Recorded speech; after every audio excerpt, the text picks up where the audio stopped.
Good evening, morning, and afternoon, beautiful people. Welcome to Bald Jake's Bald Takes, and I'll be your bald host today. My name is Crinkle McSwoggledong, and this fine, beautiful day, we're going to discuss Curt Cignetti and the Indiana University Hoosiers football program and why it is the absolute greatest coaching performance of all time in any sport ever. Not just football, not just college football, not just college sports, any sport ever since the dawn of time when Greeks were getting all oiled up and mud wrestling with a Cyclops back in the day. Odysseus might be a little salty with me for saying this, but hey, it's just the truth of the matter. If you disagree with what I'm saying, you're disagreeing with math. All right?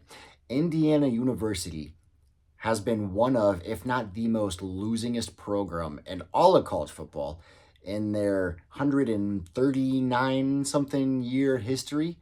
The only time that they have ever been relevant nationally was 1967 when they were co-Big Ten champions with Purdue that year, and they lost to USC in the national championship. Curt Cignetti would have been 6 years old at that point in time.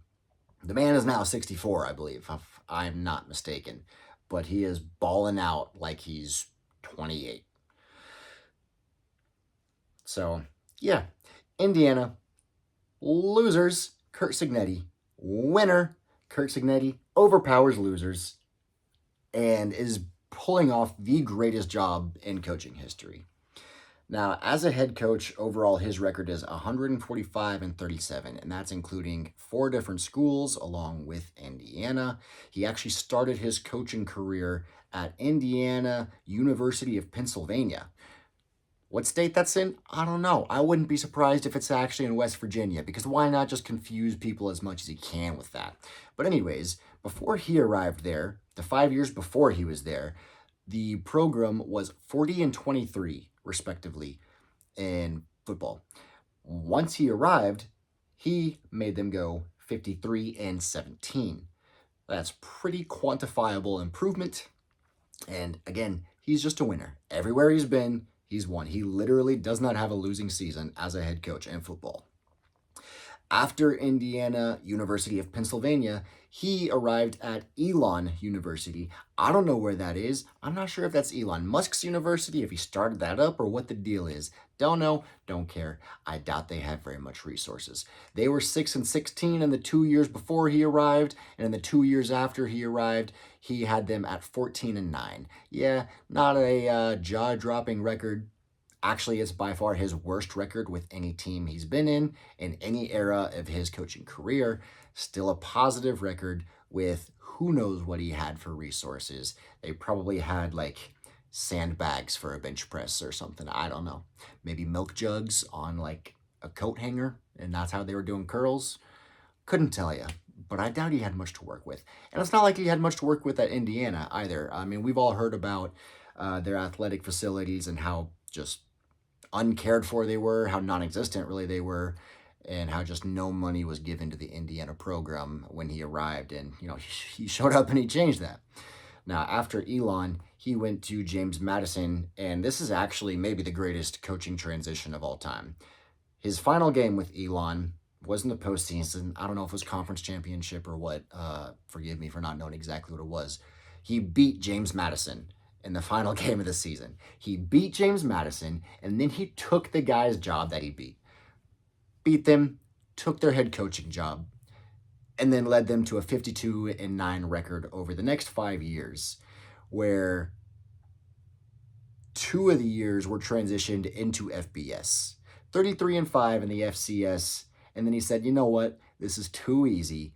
I need a little more challenge. Let's get some real competition up in here. No shade to FCS, the Dakota States, the Montanas. I know there's some real dogs out there, and they're putting up championships year after year. But FBS is just different, Big Ten, SEC, it's kind of like that. It's just different. In his 2 years, FBS with James Madison, they went 19-4. So again, the man continues to win no matter where he goes, no matter what he does. He took one of the losingest programs in Indiana history, and in his very first year with them, went from a 3-9 record the year prior to immediately taking them to an 11-win season. First time they've ever had double-digit wins in their history as a program. And he added one more onto that, as well as giving them their first college football playoff berth ever. By far their best year ever. And then he follows that up in his second year with their first ever undefeated season, going 12-0 in the regular season, knocking off undefeated, number 1 ranked preseason favorites and darlings Ohio State, beats them 13-10 for their first ever outright Big Ten championship. Now they're 15-0, again, for the first time ever, and they have a chance to be the first and only 16-0 team in FBS history in college football. I know some of those FCS schools might have done it because they play to like 20 games, it seems like, with their playoff format. And college football is currently moving kind of towards that, sadly. I hope we don't expand, but that's another topic for another video. So there you have it. Curt Cignetti has taken one of the worst programs in the history of college football with zero resources and very little help until he arrived, and he just completely turned around the program. Got everyone to buy in, from the players to the staff to the administration to the people who are donating, Mark Cubans of the world and whatever. He got full buy-in immediately from them.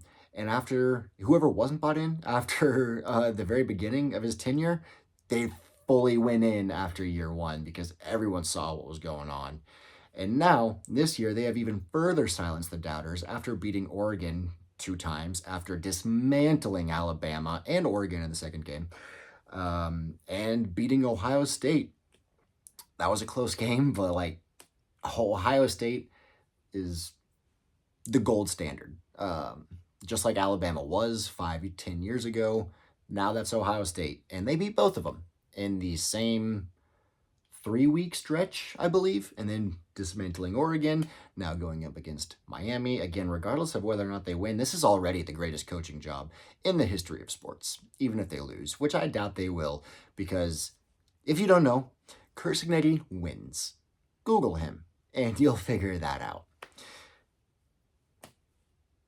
Now, going back to his history a little bit, some things you may not know, some players that he is at least partially responsible for, that he's coached and or recruited in his history before he was a head coach, include Mark Ingram, Russell Wilson, Phillip Rivers, Julio Jones, Donta Hightower. The list goes on. Some guys that you didn't probably realize he was involved with. He actually was also partially responsible for the foundation and the very beginning of the Alabama dynasty. Now, when Nick Saban first took over that job, he brought in Curt Cignetti to be his recruiting coordinator, as well as, I think he was a quarterback's coach also. Forgive me if I'm wrong. He had some other role than just being the recruiting coordinator there. But he was literally in charge of recruiting for the beginning of Nick Saban's dynasty at Alabama from 2008 to 2010, won back-to-back undefeated national championships with him before he was a head coach. So, obviously he doesn't get all the credit for that, but still absolutely phenomenal. And obviously he's a winner, and that's what he's been doing his entire career. Now, I want to underscore the impressiveness, sorry for lack of a better word there, of what he's doing right now. He's not just immediately turning around this losing program. He's doing it with less talent than everyone else. This is a purely schematic, dominant coaching job. He has taken, over the last 5 years, Indiana's combined rank from recruiting high school and transfer classes. His overall combined rank over the last 5 years is 42nd in the nation. Now, that's on par with, like, Oklahoma State, Kansas, teams that are, like, 1-9, 5-5. I know 5-5 doesn't entail a full season of play, but that's not the point. Their talent level is nowhere near the competition, not even in the same ballpark. You all heard about the blue chip ratio and how big of a deal that is, and it's got every SEC and Big Ten team always yelling and hooting and hollering about the recruiting rankings for their team in the offseason because they believe they need to have this blue chip ratio in order to compete at the highest level and win a national championship. Now, Curt Cignetti has flipped the script. Shoot, he ripped the script completely, just lit it on fire. He proved it doesn't matter.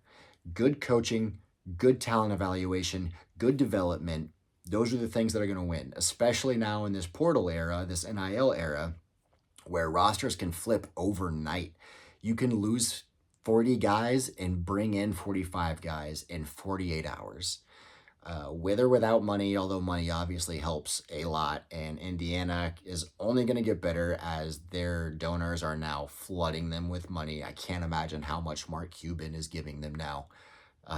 Shoot, he might just cut the check and get a whole new stadium for them, and then give Curt Cignetti a $10 million raise, and then give him another $30 million for a class. I don't know, but that's the kind of money that Mark Cuban got, and that's just to exemplify what could happen. The 42nd overall class. Now, I should have compiled what that similar ranking would be for Miami and the other teams, but I guarantee you it's, if not top 10, at least top 15. The talent disparity is enormous. And regardless of that, Curt Cignetti is dominating the sport. He is dominating every game that he plays. And he is proving why he is the best coach in college football. Not just this year, not just last year, probably of all time already. And yeah, you're going to say it's early of me to jump the gun, I'm jumping the gun on that. I'm saying that way too prematurely because this is only his second full year at Indiana University, and you got Nick Sabans and Kirby Smarts and these other guys that have done what they've done. And I am not taking anything away from them, but there's never been anything like this. I implore you to find me another example in any sport of a head coach who took over such a losing program and immediately turned it around to have over a 900 winning ratio and to be immediately contending for a national championship. Playoffs year 1, national championship year 2. It doesn't exist. And I'd love to see if any of you can find an example, prove me wrong, maybe something does. But no, that's it.